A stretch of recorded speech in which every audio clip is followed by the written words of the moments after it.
नमस्कार दोस्तों, स्वागत है आप सभी का आपके अपने YouTube channel treatment of doubts पर। हम लोग जीएस का प्रैक्टिस सेट सॉल्व कर रहे थे और इससे पहले हम लोगों ने 2 प्रैक्टिस सेट सॉल्व कर लिए हैं। आज का हमारा प्रैक्टिस सेट नंबर 2 है। ये प्रैक्टिस सेट सभी कॉम्पिटिटिव एग्ज़ाम के लिए महत्वपूर्ण है, खास करके वीडियो एग्ज़ाम और यूपीपीसीएल वालों के लिए बहुत ही इम्पॉर्टेंट है। और आइए शुरू करते हैं आज का हम अपना प्रैक्टिस नंबर 3। देखिएगा प्रैक्टिस नंबर 3 क्या है। देखिएगा इसमें 50 क्वेश्चन लिए गए हैं। इसमें टॉप 50 क्वेश्चन होंगे, बहुत ही इम्पॉर्टेंट हैं सभी एग्ज़ामों के लिए। देखिए पहला क्वेश्चन क्या है, पहला क्वेश्चन देखते हैं। पहला क्वेश्चन पढ़िएगा। पहला क्वेश्चन दिया गया है, देखिए, निम्न में से कौन सी वातावरणीय परत रेडियो तरंगों जो पृथ्वी से प्रसारित की जाती हैं उन्हें वापस पृथ्वी पर भेजती हैं, क्या कहलाती हैं? ये हो जाएगा, इसका ऑप्शन बी लगाइएगा, आयनमंडल। क्या हो जाएगा? आयनमंडल इसका राइट आंसर हो जाएगा। इसका अगर पूछा जाए आयनमंडल का विस्तार कितना होता है, आयनमंडल का विस्तार पूछा जाए तो 80 से 400 किलोमीटर, 80 से 400 किलोमीटर तक इसका विस्तार होता है। अगला क्वेश्चन देखते हैं। अगला क्वेश्चन देखिएगा, क्वेश्चन नंबर दूसरा। क्वेश्चन दूसरा क्या पढ़िएगा, भौगोलिक प्रदेश की सभी पारिस्थितिक व्यवस्थाओं इकोसिस्टम को साथ मिलाकर जो एक बड़ी इकाई बनती है उसे क्या कहते हैं? उसे क्या कहते हैं बताइएगा। उसको हम जीवमंडल कहते हैं। क्या बोलते हैं? उसको जीवमंडल बोलते हैं। ऑप्शन इसका डी राइट हो जाएगा। एक बार क्वेश्चन को रिपीट करते हैं, इंपॉर्टेंट क्वेश्चन है। भौगोलिक प्रदेश की सभी पारिस्थितिक व्यवस्थाओं इकोसिस्टम को साथ मिलाकर जो बड़ी इकाई बनती है उसे क्या कहते हैं? उसे जीवमंडल कहते हैं। इसका ऑप्शन डी राइट हो जाएगा। अगला क्वेश्चन देखते हैं। अगला क्वेश्चन पढ़िएगा। अगला क्वेश्चन क्या है, निम्न में से कौन सा बंदरगाह लेगून पर विकसित है? लेगून पर कौन सा बंदरगाह है जो विकसित है? ये केरल का कोच्चि बंदरगाह है, ये लेगून पर स्थित है। इसका ऑप्शन सी राइट हो जाएगा। सी ऑप्शन इसका करेक्ट होगा, लगाइएगा। अगला क्वेश्चन देखिएगा। अगला क्वेश्चन क्या है पढ़िएगा। अगला क्वेश्चन दिया गया है, चिपको आंदोलन किस स्थान से जुड़ा हुआ है? चिपको आंदोलन किस स्थान से जुड़ा हुआ है? इनमें से कोई नहीं हो जाएगा। इसका ऑप्शन डी लगाइएगा। चिपको आंदोलन जो है इसकी शुरुआत उत्तराखंड के चमोली ज़िले से 1973 में कब हुई थी? इसकी शुरुआत 1973 में हुई थी। उत्तराखंड के चमोली ज़िले से 1973 में इसकी शुरुआत हुई थी। इस आंदोलन के तहत पुरुष और महिलाएं वृक्षों से चिपक जाती हैं। इसमें काटा ना जा सके, मतलब इसको काटा ना जा सके, इसलिए पुरुष और महिलाएं चिपक जाती हैं। यह पर्यावरण संरक्षण से संबंधित आंदोलन था। अगला क्वेश्चन देखिएगा। अगला क्वेश्चन क्या है? अगला क्वेश्चन दिया गया, पढ़िएगा। हड़प्पा सभ्यता के किस स्थल से रथ की सुंदर कांस्य मूर्ति मिली है? किस स्थल से मिली है? इसका ऑप्शन बी राइट हो जाएगा। मोहनजोदड़ो से मिली है। कहाँ से मिली है? मोहनजोदड़ो से मिली है। इसका ऑप्शन बी राइट हो जाएगा। पूछा जाए मोहनजोदड़ो कहाँ स्थित है? मोहनजोदड़ो पाकिस्तान के मोंटगोमरी जिले में स्थित है। यह सिंधु सभ्यता के बड़े नगरों में से एक है। अगला क्वेश्चन देखते हैं। अगला क्वेश्चन क्या पढ़िएगा।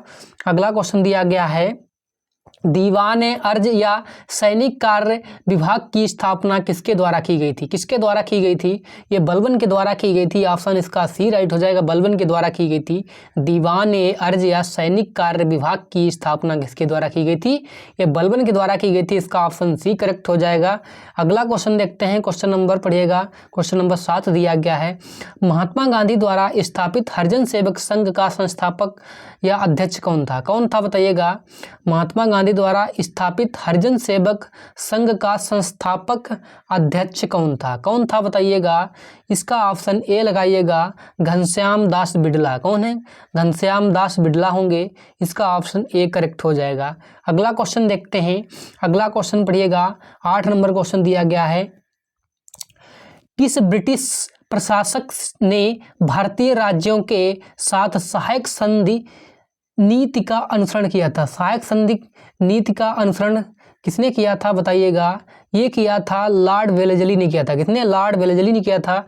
इसका ऑप्शन सी करेक्ट हो जाएगा। अगला क्वेश्चन देखते हैं। अगला क्वेश्चन क्या पढ़िएगा। अगला क्वेश्चन दिया गया है, निम्नलिखित में से कौन सर्वोदय योजना की रूपरेखा तैयार करने में सम्मिलित था। सर्वोदय योजना की रूपरेखा तैयार करने में कौन सम्मिलित था बताइएगा। ये इसमें ऑप्शन इसका राइट हो जाएगा जयप्रकाश नारायण। कौन होंगे? जयप्रकाश नारायण होंगे। इसका ऑप्शन ए करेक्ट हो जाएगा, जयप्रकाश नारायण। अगला क्वेश्चन देखिएगा, अगला क्वेश्चन दिया गया, पढ़िएगा। सूफी अनुयायियों को क्या कहा जाता था? सूफी अनुयायियों को क्या कहा जाता था? इंपॉर्टेंट क्वेश्चन है। सूफी अनुयायियों को क्या कहा जाता था? सूफी अनुयायियों को मुरीद कहा जाता था। सूफी अनुयायियों को क्या कहा जाता था? मुरीद कहा जाता था। जबकि सूफी संतों को क्या कहा जाता था? जो सूफी संतों को पीर कहा जाता था। अगर पूछा जाए सूफी संतों को क्या कहा जाता था, तब लगाते पीर कहा जाता था। ठीक है, इसका यहाँ पे पूछा गया सूफी अनुयायियों को क्या कहा जाता है, तो यहाँ पे लगाना मुरीद कहा जाता है। इसका ऑप्शन ए करेक्ट हो जाएगा। अगला क्वेश्चन देखते हैं। अगला क्वेश्चन क्या पढ़िएगा। अगला क्वेश्चन दिया गया है, सिंधु घाटी सभ्यता के लोग निम्नलिखित में से किस पालतू पशु से परिचित नहीं थे? ये घोड़े से परिचित नहीं थे। इसका ऑप्शन डी करेक्ट हो जाएगा, ये घोड़े से परिचित नहीं थे। अगर पूछा जाए घोड़े के अवशेष कहाँ से मिले हैं, घोड़े के अवशेष पूछे जाएं तो सुरकोटदा तथा गुजरात से कुछ साक्ष्य अवश्य मिले हैं। ठीक है, अगला क्वेश्चन देखते हैं। अगला क्वेश्चन क्या पढ़िएगा, 12 नंबर क्वेश्चन पढ़िएगा। इसको थोड़ा सा जूम करते हैं। क्या है क्वेश्चन, पढ़िए। निम्नलिखित में से कौन सा वैदिक साहित्य का भाग नहीं है? कौन सा है जो वैदिक साहित्य का भाग नहीं है? देखिए यहाँ पे डी ऑप्शन जो दिया गया है भगवत गीता, ये भगवत गीता है, ये नहीं होगा, बाकी सभी हैं। अगला क्वेश्चन देखिएगा। अगला क्वेश्चन क्या है, पढ़िएगा। अगला क्वेश्चन है, निम्नलिखित में से कौन सी शिक्षा बौद्ध सिद्धांतों से सम्मिलित नहीं है? कौन सी है जो शिक्षा बौद्ध सिद्धांतों से सम्मिलित नहीं पूछी गई है? कौन सी शिक्षा है जो बौद्ध सिद्धांतों से सम्मिलित नहीं है? यहाँ पे देखिएगा अहिंसा है, ये नहीं होगी।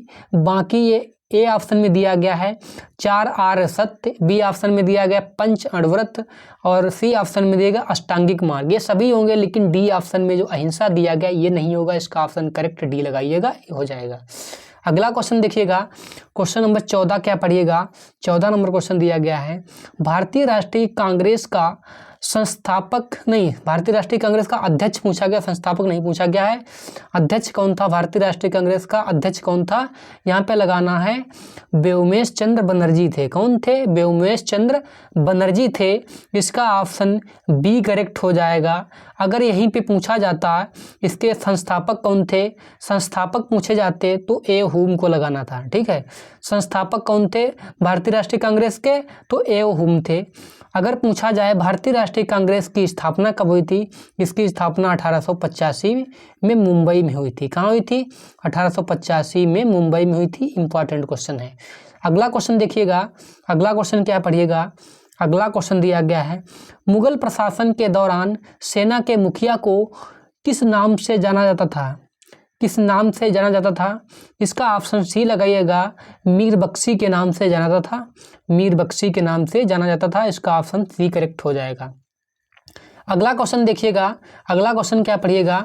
अगला क्वेश्चन दिया गया है, औरंगजेब के समय दक्षिण भारत में नियुक्ति मुगल गवर्नर शाइस्ता खां पर किस स्थान पर शिवाजी ने रात में आक्रमण किया था? कहाँ पर किया था? ये पूना में किया था। इसका ऑप्शन सी करेक्ट हो जाएगा, पूना। पूना लगाइएगा, इंपॉर्टेंट क्वेश्चन है। फिर से इसको रिपीट करते हैं, औरंगजेब के समय दक्षिण भारत में नियुक्ति मुगल गवर्नर शाइस्ता खां पर किस स्थान पर शिवाजी ने रात में आक्रमण किया था? ये पूना में किया था। अगला क्वेश्चन देखिएगा। अगला क्वेश्चन क्या पढ़िएगा। अगला क्वेश्चन दिया गया है, रूबल किस देश की मुद्रा है? रूबल है ये रूस की मुद्रा है। रूबल कहाँ की मुद्रा? रूस की मुद्रा है।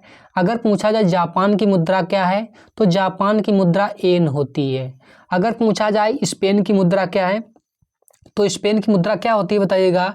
स्पेन की मुद्रा यूरो होती है। क्या होती है? यूरो होती है। ठीक है, अगला क्वेश्चन देखिएगा। अगला क्वेश्चन क्या है। अगला क्वेश्चन दिया गया है, ऑक्टोपस में कितने हृदय होते हैं? कितने चेंबर होते हैं पूछा गया है। तो इसमें 3 चेंबर होते हैं। कितने? 3 चेंबर होते हैं। ऑक्टोपस में 3 चेंबर होते हैं और इसके 9 ब्रेन होते हैं। इसके पूछे जाए ब्रेन कितने होते हैं, तो 9 ब्रेन इसके होते हैं और 3 चेंबर होते हैं। ठीक है, और देखिएगा अगला क्वेश्चन। अगला क्वेश्चन पढ़िएगा।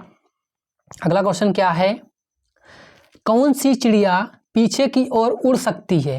ये हमिंग बर्ड चिड़िया है, ये पीछे की ओर उड़ सकती है, इसका ऑप्शन सी करेक्ट हो जाएगा।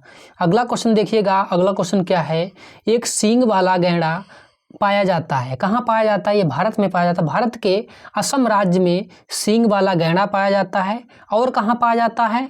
ये चीन के नेपाल के तराई क्षेत्र में भी पाया जाता है। अगला क्वेश्चन देखिएगा, अगला क्वेश्चन क्या है, मानसून शब्द की व्युत्पत्ति कहाँ से हुई? मानसून शब्द की व्युत्पत्ति हुई है अरबी भाषा से। कहाँ से? अरबी भाषा से हुई है, इसका ऑप्शन ए करेक्ट हो जाएगा। अगला क्वेश्चन देखिएगा, अगला क्वेश्चन क्या है, निम्न में से किस स्थान पर अलकनंदा तथा भागीरथी का संगम होता है? किस स्थान पर होता है बताइएगा? ये होता है देवप्रयाग में। कहाँ? देवप्रयाग लगाइएगा, देवप्रयाग में होता है। अगर पूछा जाए विष्णुप्रयाग में किस किस नदियों का संगम होता है? विष्णुप्रयाग में अलकनंदा और धौलीगंगा का संगम होता है। और कर्णप्रयाग पूछा जाए, कर्णप्रयाग में किसका संगम होता है? तो यहाँ पे लगाना है अलकनंदा और पिंडार नदी का संगम होता है। अगर पूछा जाए रुद्रप्रयाग में किन नदियों का संगम होता है? रुद्रप्रयाग में अलकनंदा और मंदाकिनी नदियों का संगम होता है। अगला क्वेश्चन देखिएगा, अगला क्वेश्चन क्या पढ़िएगा, अगला क्वेश्चन दिया गया है, रेगुरु मिट्टी का दूसरा नाम क्या है? रेगुरु मिट्टी का दूसरा नाम पूछा गया है, तो इसको रेगुरु मिट्टी को काली मिट्टी कहा जाता है। अगला क्वेश्चन देखिएगा, अगला क्वेश्चन क्या है पढ़िएगा, ICCPR के अनुच्छेद द्वारा बल अधिकार को सुरक्षित किया गया था, ये किस अनुच्छेद में है? अनुच्छेद 24 लगाइएगा, अनुच्छेद 24 इसका करेक्ट हो जाएगा। ICCPR के अनुच्छेद 24 द्वारा बल अधिकार को सुरक्षित किया गया है। अगला क्वेश्चन देखिएगा, अगला क्वेश्चन क्या है, अगला क्वेश्चन दिया गया पढ़िएगा, भारतीय संसद की लोक लेखा समिति के अध्यक्ष को कौन मनोनीत करता है? कौन मनोनीत करता है? ये मनोनीत करते हैं बताइएगा, इसमें हो जाएगा, इसका राइट आंसर हो जाएगा बी, ठीक है, प्रधानमंत्री मनोनीत करते हैं। भारतीय संसद की लोक लेखा समिति के अध्यक्ष कौन मनोनीत करते हैं? प्रधानमंत्री मनोनीत करते हैं। अगर इसमें पूछा जाए लोक लेखा समिति में कुल सदस्य कितने होते हैं? कुल सदस्यों की संख्या 22 होती है, ठीक है, कुल सदस्यों की संख्या 22 होती है। अगर पूछा जाए लोकसभा से सदस्यों की संख्या कितनी होती है? लोकसभा से सदस्यों की संख्या 15 होती है। और राज्यसभा से कितनी होती है? राज्यसभा से लगाना है 7, ठीक, 15 और 7 कितना? 22 हो जाएगा, टोटल 22 होते हैं। लोकसभा से 15, राज्यसभा से 7। अगला क्वेश्चन देखिएगा, अगला क्वेश्चन क्या है, अगला क्वेश्चन पढ़िएगा, भारतीय संविधान की प्रस्तावना में समाजवादी शब्द किस संशोधन द्वारा लाया गया था? किस संशोधन द्वारा लाया गया था? ये 42वां संविधान संशोधन 1976 के द्वारा लाया गया था। अगला क्वेश्चन देखिएगा, और 42वें संविधान संशोधन को इसमें और भी शब्द जोड़े गए थे। कौन कौन शब्द प्रस्तावना में जोड़े गए थे? पंथ निरपेक्ष, समाजवादी और अखंडता शब्द जोड़े गए थे। और इसको 42वें संविधान संशोधन को लघु संविधान भी कहा जाता है, मिनी कॉन्स्टिट्यूशन भी इसको कहा जाता है। अगला क्वेश्चन देखिएगा, अगला क्वेश्चन क्या पढ़िएगा, निम्न में से कौन सा देश आसियान का सदस्य नहीं है? कौन सा देश है जो आसियान का सदस्य नहीं है? देखिए, वियतनाम है, थाईलैंड भी है, इंडोनेशिया भी है। और इसमें पूछे जाएं आसियान में कितने टोटल देश शामिल हैं? इसमें 10 देश शामिल हैं, 10 देश शामिल हैं। और इसमें कौन सा देश, यहाँ पे देखिए ऑप्शन में सी जो दिया गया ये शामिल नहीं है, इसका ऑप्शन सी यहाँ पे हो जाएगा करेक्ट, यहाँ पे सी शामिल नहीं है, ठीक। इसमें कौन कौन देश शामिल हैं हम नाम ले रहे हैं, 2 बार नाम लेंगे, सुन लीजिएगा, 2-3 बार नाम लेंगे, हो सकता है याद हो जाए। देखिए इसमें कौन कौन से देश शामिल हैं, इंडोनेशिया है, थाईलैंड है, फिलीपींस है, मलेशिया है, सिंगापुर है, ब्रुनेई है, लाओस है, और वियतनाम है, म्यांमार है, और कंबोडिया है। ये 10 देश शामिल हैं। एक बार और नाम लेते हैं, इंडोनेशिया है, थाईलैंड है, फिलीपींस है, मलेशिया है, सिंगापुर है, ब्रुनेई है, और लाओस है, वियतनाम है, म्यांमार है, और कंबोडिया है, ठीक। इतने 10 देश शामिल हैं इसमें। अगला क्वेश्चन देखिएगा, अगला क्वेश्चन क्या पढ़िएगा, भारत में उच्चतम न्यायालय का उद्घाटन किस तिथि को हुआ था? ये हुआ था 28 जनवरी 1950 को इसका उद्घाटन हुआ था। अगर पूछा जाए इसकी स्थापना कब हुई थी, उच्चतम न्यायालय की स्थापना अगर पूछी जाए तो स्थापना लगाना है, स्थापना कब हुई थी? 1 अक्टूबर, कब हुई थी? 1 अक्टूबर 1937 को इसकी स्थापना हुई थी। अगला क्वेश्चन देखिएगा, अगला क्वेश्चन क्या पढ़िएगा, निम्नलिखित में से कौन सी एक समिति पंचायती राज संस्था से संबंधित नहीं है? कौन सी है जो पंचायती राज संस्था से संबंधित नहीं है? कौन सी समिति नहीं? इसका ऑप्शन ए करेक्ट हो जाएगा। PVN राव समिति है, ये संबंधित नहीं है, बाकी सभी संबंधित होंगी। अगला क्वेश्चन देखिएगा, अगला क्वेश्चन क्या पढ़िएगा, निम्नलिखित में से कौन संसद के दोनों सदनों की संयुक्त बैठक की अध्यक्षता करेगा? कौन अध्यक्षता करेगा? ये करेगा लोकसभा का अध्यक्ष। कौन करता है? लोकसभा का अध्यक्ष करता है। इसका ऑप्शन डी करेक्ट हो जाएगा, लोकसभा का अध्यक्ष। अगला क्वेश्चन देखते हैं, अगला क्वेश्चन क्या पढ़िएगा, अगला क्वेश्चन दिया गया है, कांग्रेस के मंच से भारतीय राष्ट्रीय कांग्रेस के किस अधिवेशन में प्रथम बार स्वराज शब्द का प्रयोग हुआ था? ये कहाँ हुआ था? कोलकाता अधिवेशन। कहाँ हुआ था? कलकत्ता अधिवेशन 1906 में हुआ था। कलकत्ता अधिवेशन 1906 में इसका प्रयोग हुआ था। और कोलकाता अधिवेशन के अध्यक्ष उसमें कौन थे? ये कौन थे बताइएगा? दादा भाई नौरोजी अध्यक्षता कर रहे थे। अगला क्वेश्चन देखिएगा, अगला क्वेश्चन क्या पढ़िएगा, अगला क्वेश्चन दिया गया है, बिना बेगार के किसने सुदर्शन झील का जीर्णोद्धार कराया है? किसने करवाया है? ये करवाया है बताइएगा, ये रुद्रदामन प्रथम ने करवाया। किसने? रुद्रदामन प्रथम ने करवाया है। अगला क्वेश्चन देखिएगा, अगला क्वेश्चन क्या है, अगला क्वेश्चन दिया गया है, निम्न में से कौन एक संवैधानिक संस्था नहीं है? कौन सी है जो एक संवैधानिक संस्था नहीं है पूछा गया है। देखिए यहाँ पे वित्तीय आयोग भी है, लोक सेवा आयोग भी है, चुनाव आयोग भी है, लेकिन यहाँ पे इसका देखिए यहाँ पे सभी हैं, तो इसका ऑप्शन इनमें से कोई नहीं होगा, इसका ऑप्शन लगाइएगा डी। ठीक है, अगर पूछा जाए वित्तीय, यहाँ पे इसको देखिएगा, इसको थोड़ा सा डिलीट करते हैं। देखिए यहाँ पे पूछा जाए वित्तीय आयोग किस अनुच्छेद में है? वित्तीय आयोग पूछा जाए किस अनुच्छेद में है? ये 280 में है इसका। ठीक, 280 में वित्तीय आयोग है। लोक सेवा आयोग किस अनुच्छेद में है? लोक सेवा आयोग है ये 324 में है। कितने में? नहीं 324 नहीं, इसको लगाइएगा लोक सेवा आयोग 315 में है। ठीक है, 315 में लोक सेवा आयोग, और 324 में ये है चुनाव आयोग। 324 में चुनाव आयोग है। ठीक है, अगला क्वेश्चन देखिएगा, अगला क्वेश्चन क्या पढ़िएगा, अगला क्वेश्चन दिया गया है, निम्नलिखित अनुच्छेदों में से कौन एक राज्य सरकार को ग्राम पंचायतों को संगठित करने के लिए निर्देशित करता है? कौन सा अनुच्छेद है? ग्राम पंचायतों से संबंधित कौन सा अनुच्छेद है? ये अनुच्छेद 40 लगाइएगा। अनुच्छेद 40 है जो ग्राम पंचायतों से संबंधित है। और देखिएगा अनुच्छेद 32 है। अनुच्छेद 32 किससे संबंधित है? संवैधानिक उपचारों का अधिकार। अनुच्छेद 32 में क्या है? संवैधानिक उपचारों का अधिकार है। और अनुच्छेद 48 में पूछा जाए, अनुच्छेद 48 में क्या होता है? कृषि और पशुपालन से संबंधित है। ये अनुच्छेद 48 है जो कृषि और पशुपालन से संबंधित है।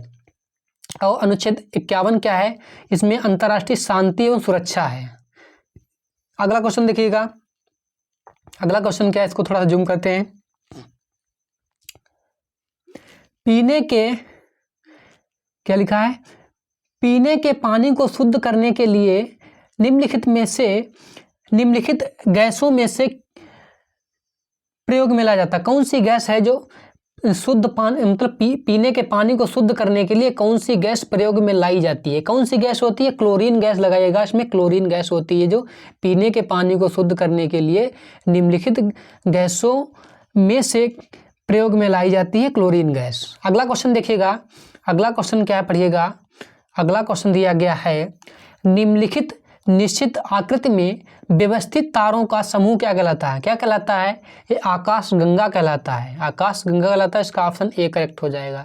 अगला क्वेश्चन देखिएगा, अगला क्वेश्चन क्या है, अगला क्वेश्चन दिया गया है, निम्नलिखित में से कौन सबसे पुराना पुराण है? सबसे पुराना पुराण कौन सा है? ये मत्स्य पुराण है, जो ये सबसे पुराना पुराण है। अगला क्वेश्चन देखिएगा, अगर पूछा जाए पुराणों की कुल संख्या कितनी है? पुराणों की कुल संख्या कितनी? 18 पुराण है। अगला क्वेश्चन देखिएगा, अगला क्वेश्चन क्या है, प्लासी की लड़ाई कब हुई थी? प्लासी की लड़ाई कब हुई थी? ये हुई थी 1757 में। कब हुई थी?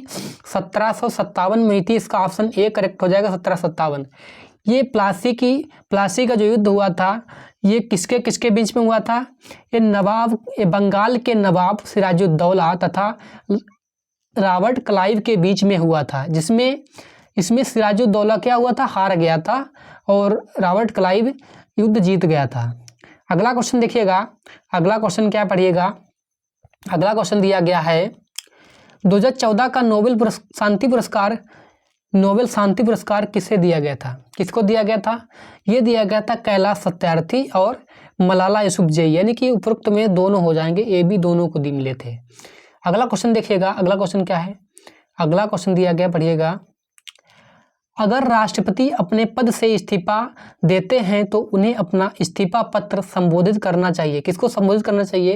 ये उपराष्ट्रपति को संबोधित करना चाहिए। इसका ऑप्शन बी करेक्ट हो जाएगा, उपराष्ट्रपति लगाना है यहाँ पे। अगला क्वेश्चन देखिएगा, अगला क्वेश्चन क्या है? अगला क्वेश्चन दिया गया है लोकसभा अध्यक्ष अपना इस्तीफा किसे संबोधित करते हैं? लोकसभा अध्यक्ष हैं जो अपना इस्तीफा किसे संबोधित करते हैं?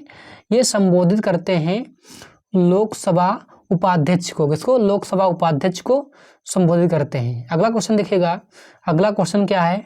अगला क्वेश्चन दिया गया है चरक संहिता जो एक प्रसिद्ध पुस्तक है, यह किससे संबंधित है? चरक संहिता यह है चिकित्सा से संबंधित है। किससे? चिकित्सा से संबंधित है। इसका ऑप्शन बी राइट हो जाएगा। धन्यवाद दोस्तों, इतने ही क्वेश्चन थे इस प्रैक्टिस सेट में, और ये प्रैक्टिस सेट बहुत ही इम्पॉर्टेंट है और सभी एग्जामों के लिए महत्वपूर्ण है, और इस प्रैक्टिस सेट से जुड़ना ना भूला कीजिए। इस प्रैक्टिस सेट को जरूर देख लीजिए कीजिए।